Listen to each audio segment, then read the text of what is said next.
Welcome to One Insight. My name is Litvin. I grew up in London and I now live in LA. And this is a podcast for extraordinary top performers and their coaches. You see, I've coached some of the most successful and talented people on the planet. I can see what most people cannot see, and I dare to say what most people wouldn't dare to say. And what I know about success is that on the other side of it, it can be incredibly lonely. You can feel more of an imposter the more successful you become. And when you're the most interesting person in the room, you're actually in the wrong room. Clients who are more successful, more intelligent, and wealthier than you need your support more than they know and more than you can imagine. I coach around insight. Life looks one way, something happens, and the world looks different, and your entire world changes. It can happen in an instant. And this podcast is called One Insight because a single insight can change everything. In a moment, you're going to hear me coaching Sarah. Sarah has a background over 17 years as a licensed professional counselor, over 7 years as a coach to top performers. And Sarah is wired to work hard in order to make a difference. If you are listening or watching this, I've got pretty much no doubt that you get what that means. Me too. I am wired to work hard to make a difference. Those things make me feel good. And I've learned over the last 15 years to slow down, to do less, to leverage my time and my impact. And so we play this game, Sarah and I, where I begin to show her how she sees the world. We can't do it for ourselves, but I begin to show her that she's looking through this lens of work hard if you really want to make an impact. And actually, there's a moment in your career, there's a moment in your life that you'll get to when working less can have more of an impact.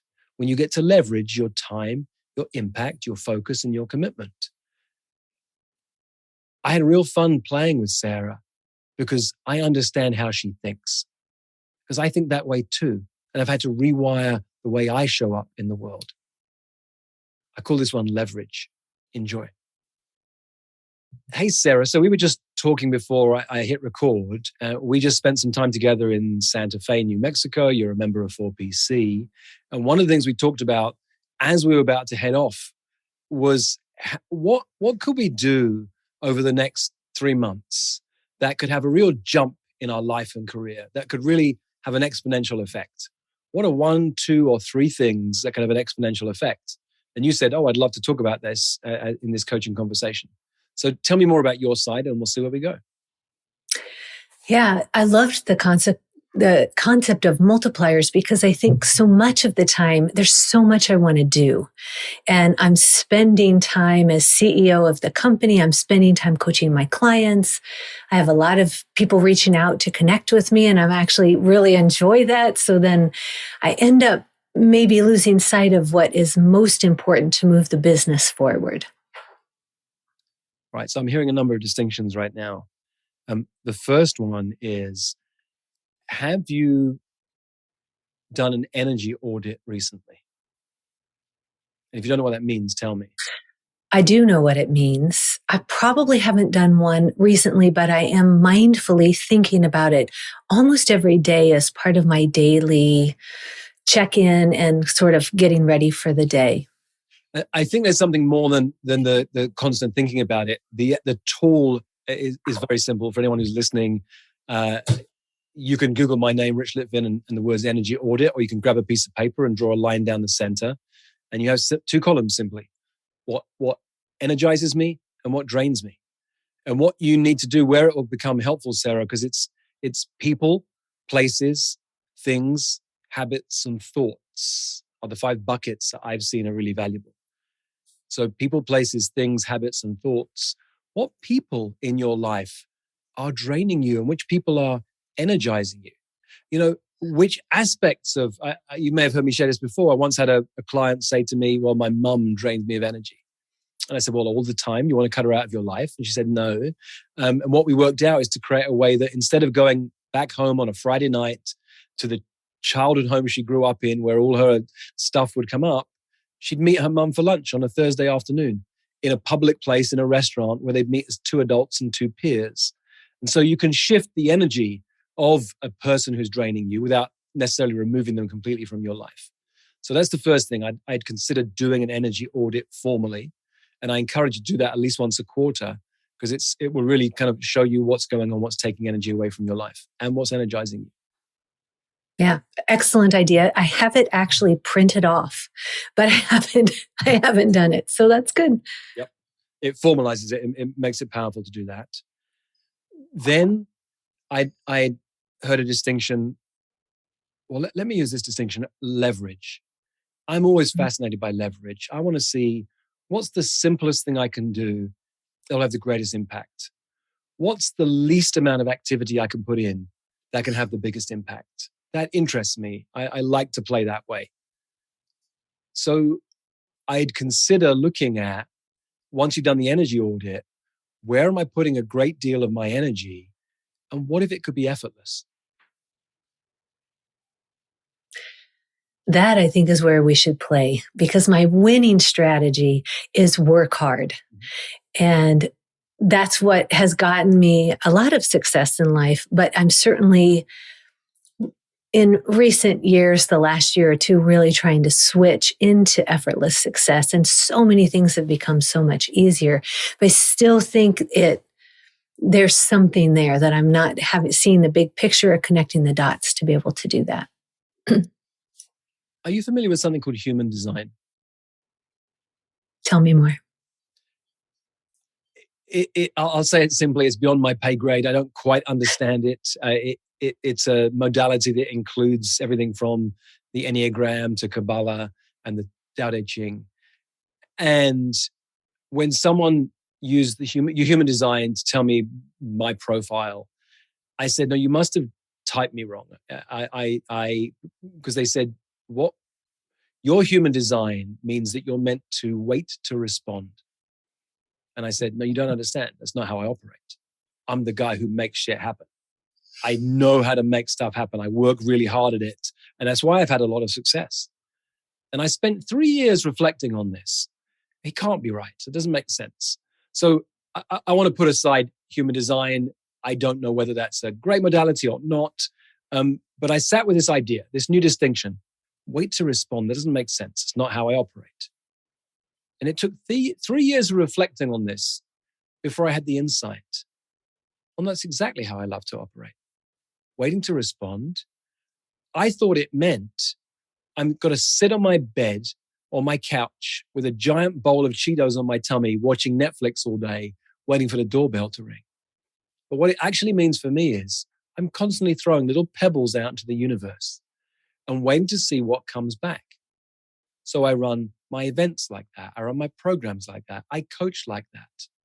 And I've turned my whole life into, I wait to respond. But I'm not sitting at home doing nothing. I'm throwing little ideas out into the universe.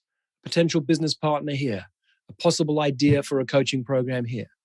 And I watch what comes back. And then I see where I get energized. I'm not suggesting this is your way of being. But what I'm saying is, what if there was a different way of being than working hard? Yeah. Yeah. The best way of being for me is to follow what's energizing.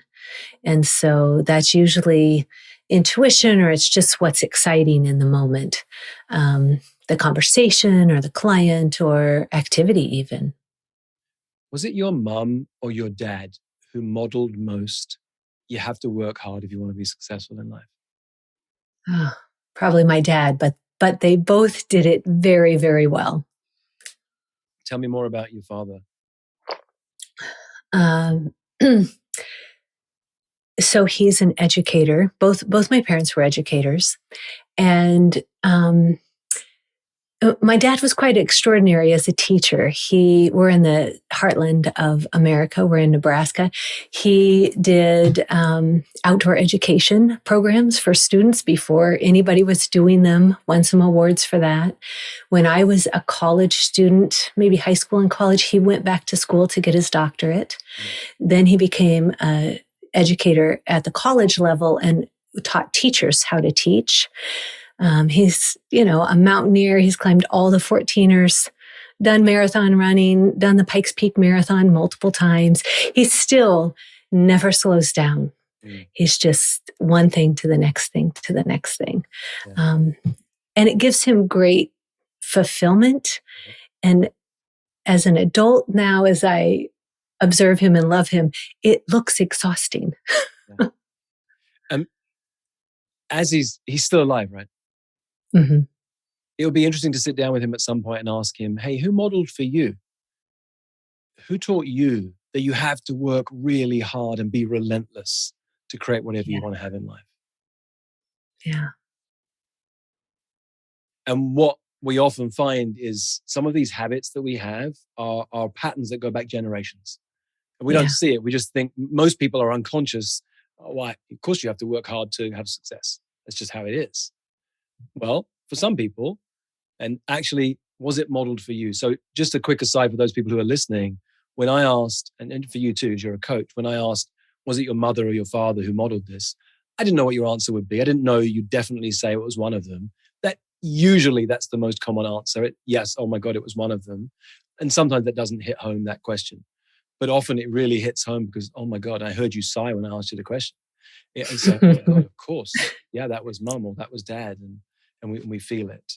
So that was an interesting exercise for you. I really encourage you to map out your family tree for not just to see historically who came before you, but what patterns and beliefs came before you.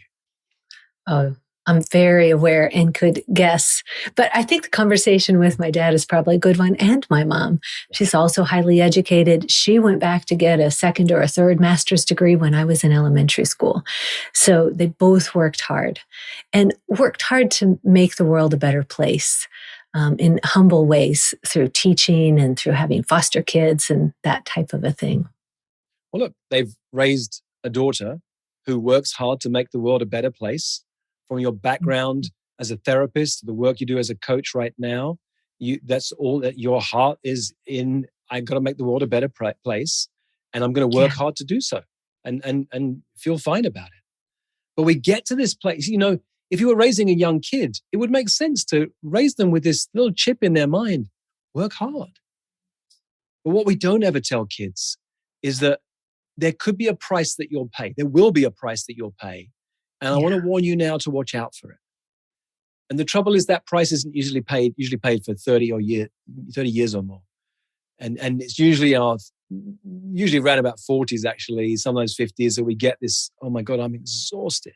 I've been, especially in the giving careers, right? I was a teacher and then a coach. Your background too. We've been giving and giving and giving to others. And it feeds us. It feeds our soul. It makes us feel alive. We're making a difference. But we've got to make space for ourselves. Yeah.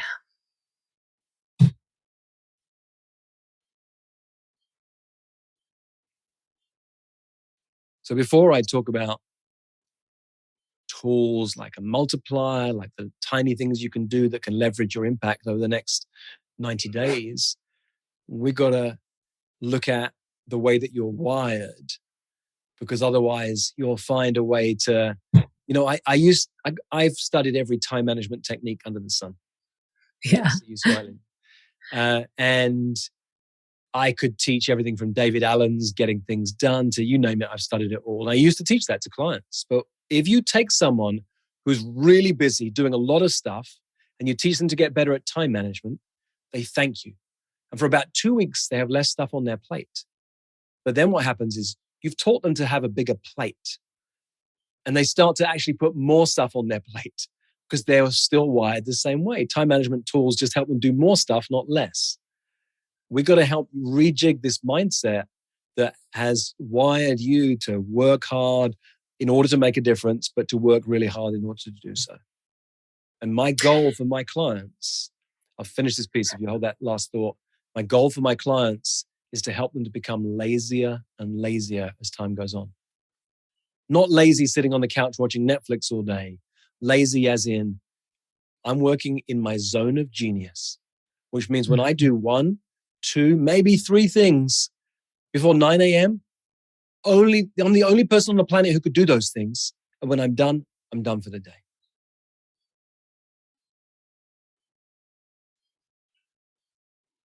Yeah, that sounds delightful. You saw me smile and make a little sound because I've hired a business manager. And she's been hilarious because she's like, oh my gosh, how did you ever get all of this done when it was just you? And just this week, she said to me, oh my gosh, it's only the two of us. Like, we need to add more people to the team to get all these things done, because I continue to, I think I'm a visionary. So I have all these great ideas and I'm quick start. So I want to have them happen quickly and I want to move into action. And that does not always create space. Yeah. Space is where miracles occur.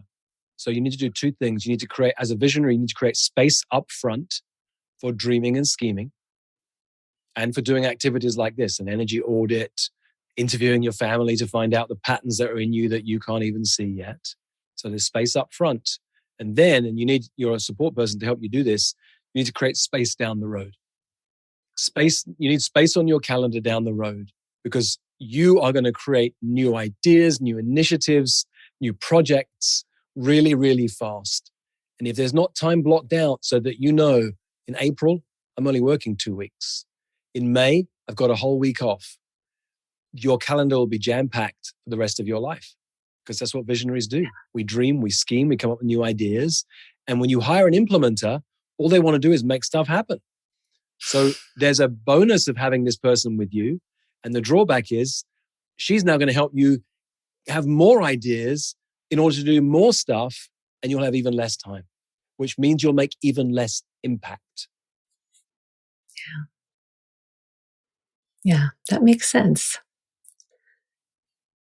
I've upped my quality of how I'm giving away my time, but I'm still not, it's my growth opportunity to continue to work on finding space.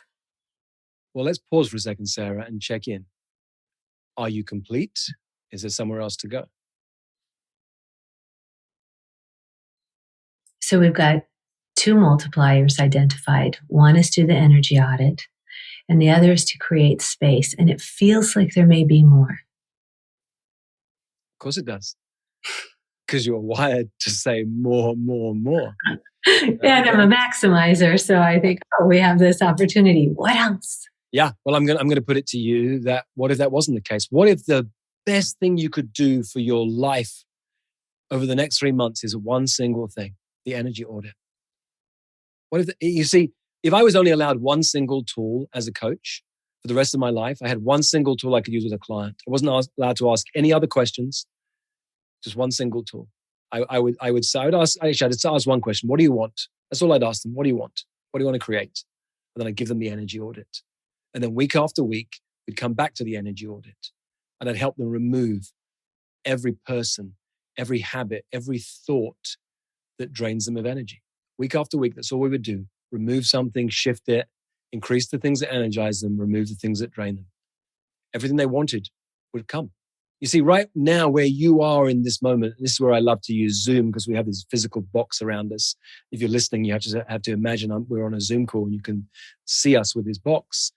Your energy is limited because of all the things that you're doing that excite you, but all the things that drain you too. And so your ability to see is limited like this box I'm in. But just out there is a new possibility. And just out there is a new connection. And just over here is a new idea. And you can't get them because there's no more energy left in your tank.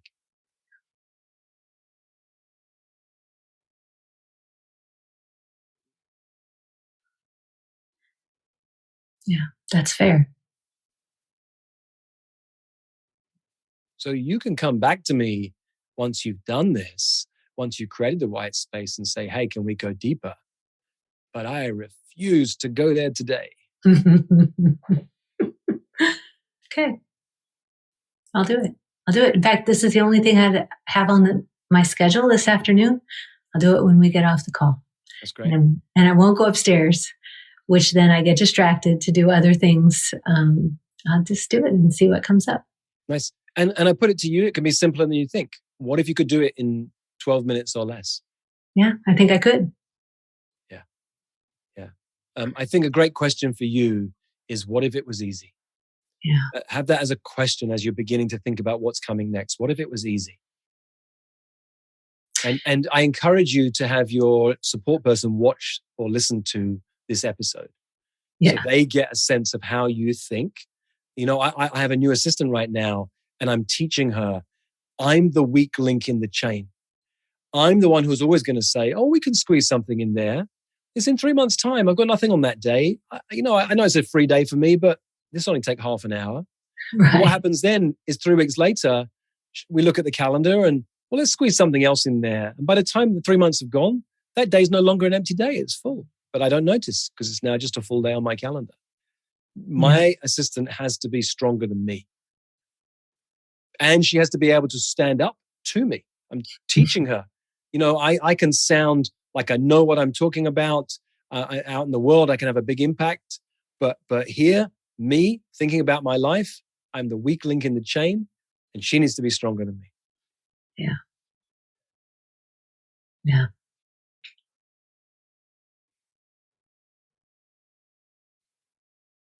I think we're there, Sarah. And I say that with a smile because before we started, you said to me, hey, sometimes on these podcast episodes, you say, I think we're there, and I'm listening in, and it feels to me there's another place we could go. And you have full permission to say we're not there yet. We're there. I mean, it's valid because it is my winning strategy to do more, want more, try for more. So to just simplify it, I do think the final piece for me is to commit to you to do it. The energy audit, to work with my business manager on that and just report back to you. And I can do that in the app because I know if I say that to you and I commit to doing it and that I'm going to check back in with you, I will do it. Great. So that will help with my own passion around the commitment, I think. Great. Okay. And we're there. All right. Thanks, Rich. Thanks, Laura. You can cut it there. That's perfect. Yeah. And it's funny, even that desire, I think we can go deeper. Like there's a connection. Whilst you're not wrong, there are probably times when I could go deeper with somebody, that it looks like there's an insight, but there's a deeper insight. You're a coach, you'll catch things that I don't catch even. I put it to you that your frame of reference is always, what's next? How can we go? Where can we do more? So start paying attention to that. Just start noticing. Yeah, even I think as a coach, that's a good thing for me to be aware of because I tend, I have a huge capacity to go deep and keep going. And, not all clients keep up with that. And so just even knowing that and checking in, I try to be, of course, collaborative and co-creating with clients. But especially, Sarah, as you start to work with more and more extraordinary people, I have something I call a thinking partnership. I have 30-minute calls with my clients, and we're often done in 10, 15 minutes because they've got the insight and they're good to go. Yeah. I'll create space to go deep with them or with other people when needed. I'm not afraid to do that. I do very deep work. And the more and more extraordinary the people are who come through the door, the higher performer they are, the less they need that. Yeah. The other thing that's super interesting is as a multiplier, I'm always in do mode. Mm-hmm. What do I need to do to make this happen? And you really shifted me into, well, no, back to slow down to speed up. Okay. It is a do, but it also is creating space and, shifting priorities. I'm thinking, do I need to make a list of the 50 neurodiverse impact leaders and reach out to them? It's very different. Yeah. Good for me. I mean, what you could do is say, what's the name of one leader I'd love to speak to? That's it. And you might be done for the day with one name, but the next day you might say, let me Google them. Mm-hmm. The day after, I'm going to reach out to them. I mean, slowing it down that much will actually have more of an impact. You'll be surprised at what it does. Yeah. It's really good. It's good. Nice aha with that. So thank you. Look, I get you. There's a reason I keep this little guy on my desk, because I have to remind myself constantly. Yeah. Yeah. All right. For most of human history, it wasn't called coaching. It was called leadership. And it's what I love to do, to coach people, to lead people, and to mess with people's thinking. If you'd like more of this, or if you'd like to learn more about our community of extraordinary top performers, go to richlitvin.com/oneinsight.